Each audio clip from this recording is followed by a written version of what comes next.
El Señor esté con vosotros. Y con tu espíritu. Lectura del Santo Evangelio según San Marcos. Gloria a ti, Señor.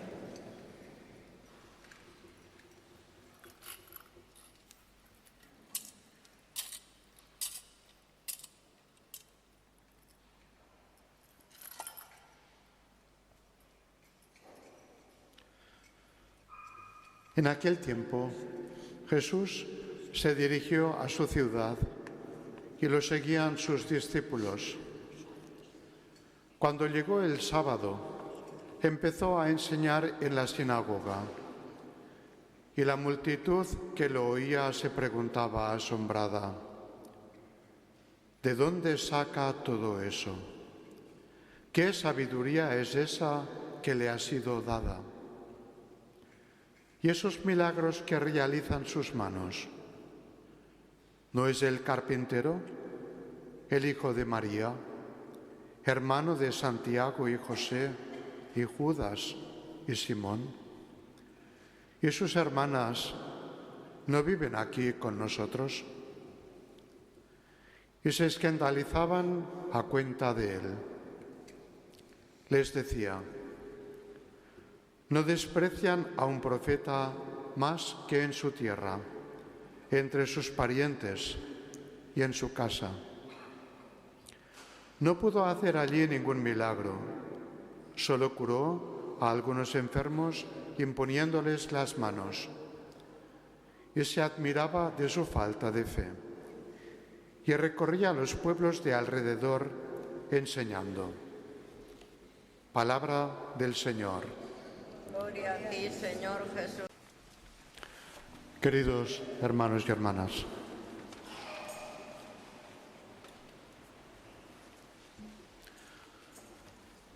si Jesús y su familia no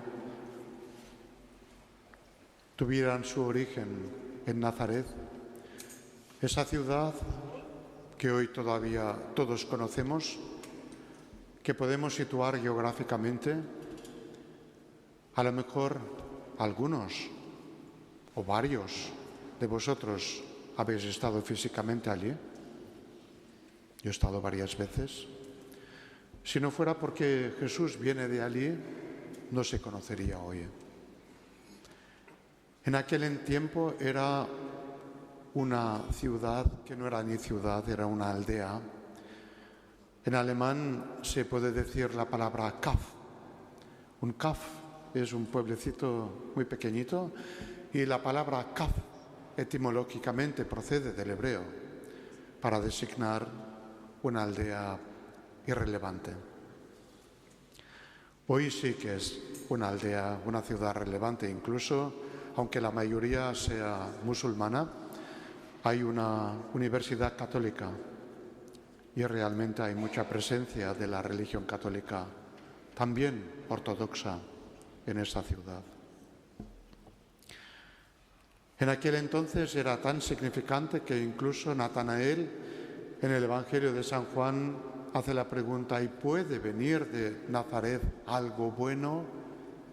Y eso pone de manifiesto que en aquel entonces Nazaret era un pueblucho al margen de las grandes rutas comerciales que existían en aquel tiempo y que transcurrían no precisamente por la llanura donde se encuentra Nazaret, sino más bien bajando abajo al Jordán y al lago de Genesaret. Y precisamente Jesús viene de este pueblo y se le conoce. El Evangelio de hoy de San Marcos, que realmente a veces es escaso en datos biográficos de la figura de Jesús, aquí nos da cómo se llamaba su madre, sus hermanos, sus hermanas. Lo sitúa realmente en el marco de la gran familia que estaba asentada en Nazaret. Y sin embargo, este Evangelio, como el de San Juan, no nos hacen mención de que, por ejemplo, Jesús naciera en Belén, en Judea, cumpliéndose así una profecía del profeta Isaías. Esos dos evangelios no conocen esta tradición. Marcos sitúa la figura de Jesús muy arraigada a Nazaret. Él no procedía de clase baja, tampoco alta, pero era lo que designa Marcos en griego un tectón, es decir, que tenía la habilidad de una profesión artesanal. Y precisamente era una clase mediana muy apreciada ya en aquel tiempo. No se nos dice nada acerca de la formación que tuvo Jesús. Nada. Visitó la escuela de la sinagoga, aprendió la Torá, los libros de los profetas, como solía ser, sobre todo los que se dedicaban al profetismo, y él era lo que llamamos en alemán un Wanderprediger, iba por los caminos, porque él después, en un momento concreto de su vida, ya poco antes de su 30 aniversario, él deja la familia y se desplaza al lugar del Jordán, donde según la tradición bautizaba a Juan, para con el bautismo dar pie, establecer un signo de que con esto se empezaba una nueva vida orientada a Dios y orientada al bien con los hermanos y las hermanas, viviendo según el Espíritu del Señor.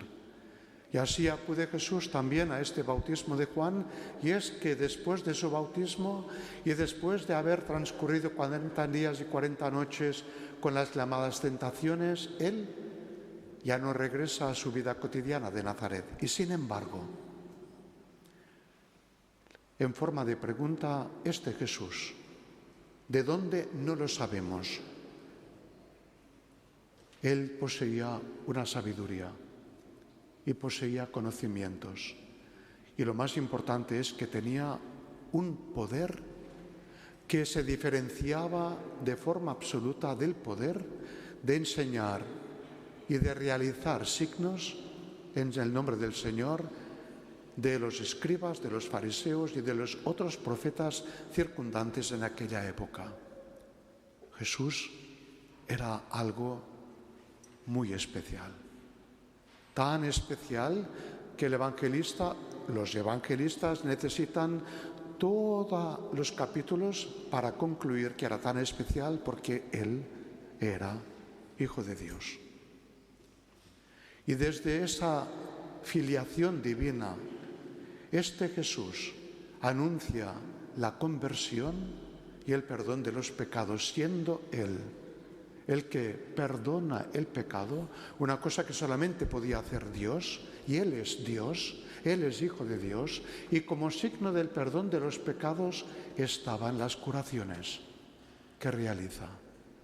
Con las curaciones era una expresión que podíamos entender hoy y antes de dar vida donde no la había, de curar donde no había ningún remedio, de dar posibilidades de andar el camino cuando uno estaba bloqueado y no se veía en situación de proseguir después de alguna experiencia muy dolorosa.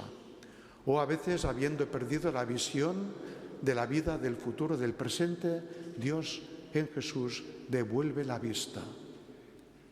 Y la palabra clave en todas esas curaciones que a veces nosotros tendemos a llamar demasiado rápidamente milagritos, esos milagros son la gran expresión de que Jesús acoge la fe de cada una, de cada uno, y le dice: tu fe te cura, tu poner confianza en mí te devuelve la vida que viene del Señor. Pero hay un problema. Jesús, después de haber recorrido los pueblecitos, las aldeas de Galilea, que es por donde se movía en primer lugar, regresa a Nazaret. Y en Nazaret habían escuchado ya de que este Jesús hacía algo raro, Este Jesús no es el hijo del carpintero. No lo conocemos de cuando era un chiquito aquí. Jugábamos juntos por las calles. Disfrutábamos juntos, le conocíamos, sabíamos quién era toda su familia y de pronto Él tiene esa arrogancia de venir a hablar en nombre de Dios y a decirnos lo que tenemos que hacer. Eso lo hicieron los habitantes de Nazaret, pero ¿no lo hacemos a veces también nosotros? ¿No creéis que a veces nosotros, las personas, para facilitarnos las cosas, sobre todo en relación con otras personas a las que conocemos un poco así, pero enseguida nos hacemos una idea de ellas? A veces la mayoría de las ideas que tenemos de otras personas son muy ligeritas, muy superficiales, y les ponemos en un cajoncito y entonces así las tenemos clasificadas. Y pueda hacer o decir lo que quiera, para nosotros esta persona es lo que nosotros hemos hecho de ellas. Y eso es grave. Eso es un camino para reflexionar con compañeros, amigos, familiares. ¿En qué medida yo hago un juicio justo de la persona con la que creo conocer y que me permito con arrogancia decir, es que esta persona, es que este hombre es así, así, así, y con eso ya lo tengo delimitadito y ya no tengo que preocuparme más? Y es que hay otro problema. Una cosa parecida la hacemos con Dios. Y de lo que escuchamos, leemos, pensamos, a veces lo hacemos también de Dios. Y nos fabricamos un Dios a nuestra medida, claro, para que nos vaya bien, que cubra nuestras necesidades, que nos resulte más o menos cómodo. Este Dios que siempre sorprende, el Dios de la Biblia, el Dios de la verdad auténtica, a veces es un tanto incómodo.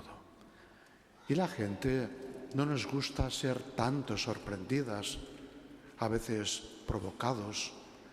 No nos gusta que nos pongan interrogantes a nuestras grandes preguntas, sobre todo existenciales, y a ellas pertenece también el tema de la fe. Y la fe es algo que no se posee nunca. Estamos en camino con la fe, porque la vida es un camino. El amar es un camino.